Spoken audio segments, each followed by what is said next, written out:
might be Prince Harry's Invictus Games. It's his creation, it's his baby, but this is really a relaunch event, a whole week of exposure.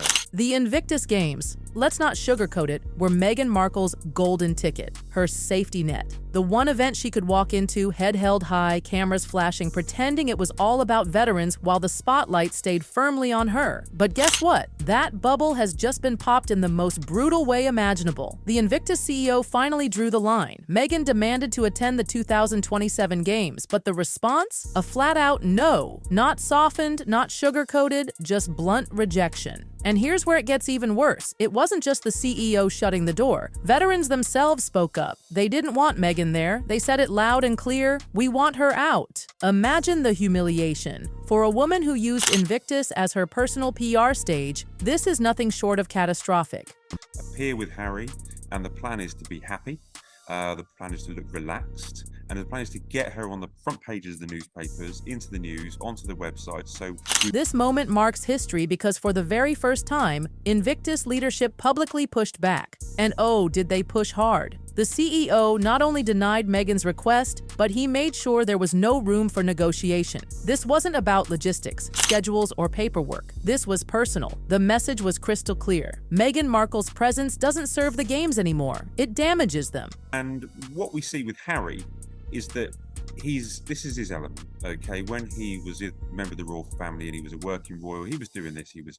And that's the dagger in the heart. The very men and women Invictus was built to honor have had enough of Meghan's circus. They've watched her over the years turn the spotlight away from their sacrifice and onto herself. Her designer dresses, her staged photo ops, her dramatic hand-holding with Harry. Instead of the veterans' courage making headlines, it was Meghan's fashion parade plastered across every tabloid. To them, she wasn't an ally. She was a distraction.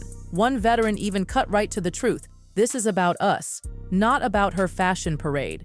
And that brutal honesty, it echoed everywhere. Sources say the CEO didn't mince words behind closed doors either. The decision wasn't subtle, it was harsh, cold, and final.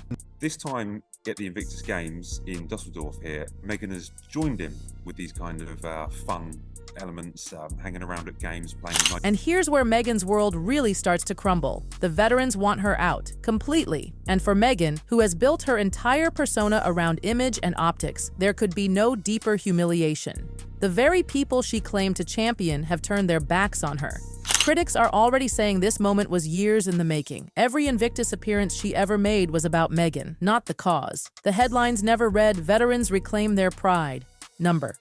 They screamed about Meghan's smile, her dress, her PDA with Harry. She hijacked the narrative. And veterans, they never forgot it. And here comes the cruelest twist. Even Harry couldn't save her. That's right. Prince Harry, the founder of Invictus himself, reportedly fought to have Meghan included. He begged, he pushed, he argued. But guess what? His influence wasn't enough. The CEO and Veterans Committee stood firm. They slammed the door shut, even on Harry. That right there is devastating. Harry's blind loyalty to Meghan has now cost him the respect of the very community he once fought to honor. So for Harry, it's humiliating. For Meghan, it's absolutely crushing. So here we are, Meghan Markle, once the darling face of Invictus, has been flat out rejected. Not just politely, not behind the scenes, but publicly, openly, and unmistakably. The CEO said no, veterans said no, and Meghan is left exposed, stripped of her self-styled title as a humanitarian, revealed instead as someone who turned a noble cause into nothing more than a personal PR circus.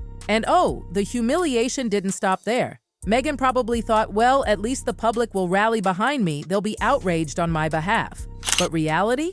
Brutal. The polls told a very different story. Numbers don't lie. Across the UK and US, surveys showed overwhelming support for the CEO's decision. One poll in the UK revealed that more than 72% of people agreed Meghan had overshadowed veterans in past games, and that banning her was not just right, it was necessary. And social media? It was merciless. Hashtags like "I'm Veterans First," "Invictus Not Meghan," and "No More Meghan Show" exploded worldwide. Veterans themselves jumped online, voicing the same frustration. The games are about courage and sacrifice, not celebrity photo ops, they wrote. One viral tweet put it perfectly. Finally, someone told Meghan Markle no. And that one line, it hit harder than any tabloid headline. The message was undeniable. Meghan wasn't wanted, not by the veterans, not by the games, and not even by the audience. Her PR team, of course, went into immediate meltdown. Within hours, leaks began trickling out.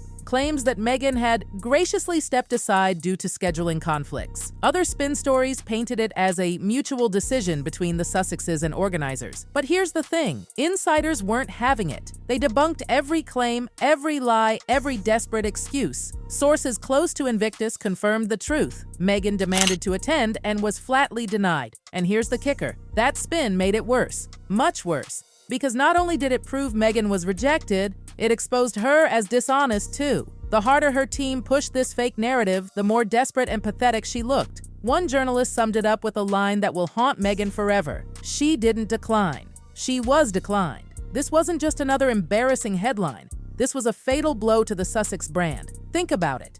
The Invictus Games aren't just another charity event. They're Harry's crown jewel, his proudest achievement outside the royal family, his legacy. And for Meghan to be barred from attending, that isn't just personal humiliation, that's a public declaration that Meghan Markle is toxic, even within Harry's most sacred project. But on to the Invictus Games, and Bronte, the Invictus Games finished last weekend, but we understand there was a security scare for Prince Harry. What happened?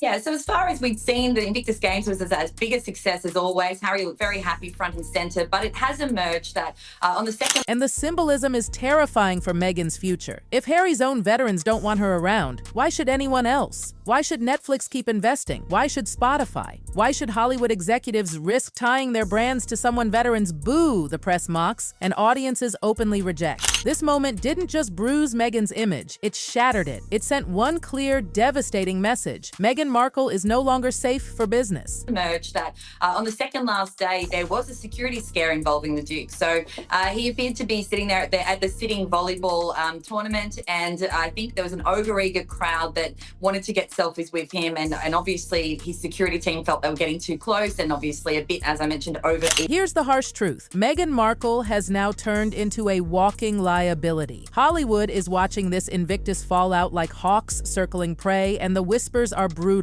Streaming giants, sponsors, production houses, they're all taking notes. And the Invictus ban, it's a blazing red flag. Because if even veterans don't want Meghan, why on earth would Hollywood? Why would big-name investors risk millions backing a woman who's booed in public, roasted by the press, and mocked online? One insider didn't hold back, saying it flat out, if even Invictus doesn't want Meghan, no one else will. And just like that, Meghan's carefully constructed image is in tatters.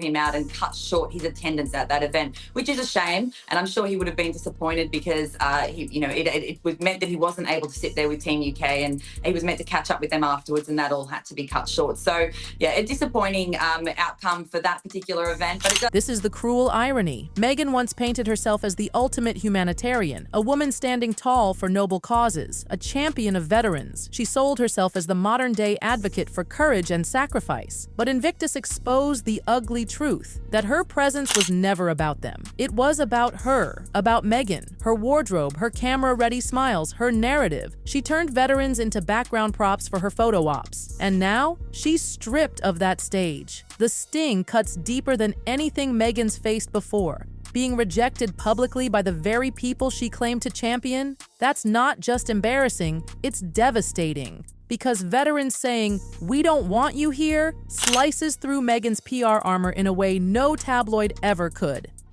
That's good to hear. And Samara, Princess Anne, she's my favourite, and she's an absolute favourite on this show. And she's renowned for re-wearing clothes she's had for decades.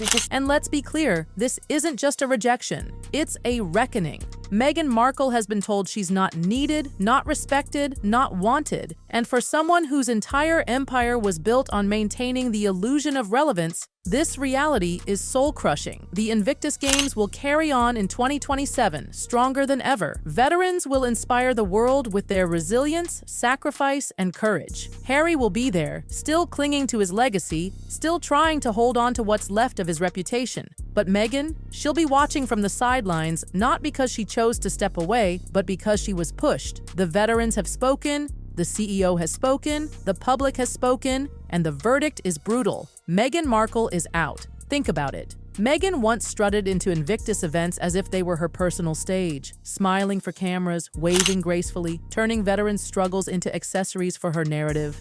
And now, that stage has been ripped away. She isn't bowing out gracefully, she's being shoved off. And let's not pretend this is only about the games. This is about her entire reputation. If even Harry's most sacred legacy project won't tolerate her presence, what does that say about the rest of her brand? Netflix is watching, Hollywood is watching, the public is watching, and what they see is a woman too toxic to touch. And here's the kicker, Meghan knows it, her team knows it, Hollywood knows it. The Sussex brand was already cracking after Spotify called them grifters, Netflix cut back their projects, and Hollywood insiders began mocking their endless self-promotion. But the Invictus ban? That's the nail in the coffin.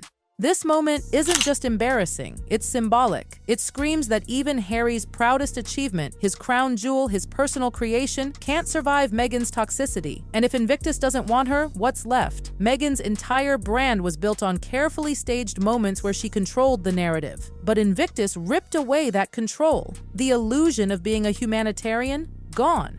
What the public sees now is raw, unfiltered truth. Meghan isn't a champion. She's an opportunist. Someone who pushed herself into spaces where she wasn't wanted and finally got told the word she's feared the most. Enough. In 2027, the Invictus Games will celebrate real heroes, the veterans. And Meghan? She'll be watching from the sidelines, barred from the very stage she once hijacked. The woman who craved the spotlight is now shut out completely. But the damage goes far beyond Invictus. If Meghan is toxic here, what about Archewell, Hollywood, or her brand deals? No sponsor or studio wants to gamble on scandal. And Harry? He's stuck in the middle, losing respect from the very veterans he once championed. All because of her. The fairy tale has cracked. Meghan's shield is gone, replaced by the one thing she's always avoided, accountability. Now, she and Harry trend not for achievements, but for rejection, humiliation, and scandal. The Invictus ban isn't just a rejection, it's a message. Meghan Markle has been exposed as what critics always claimed,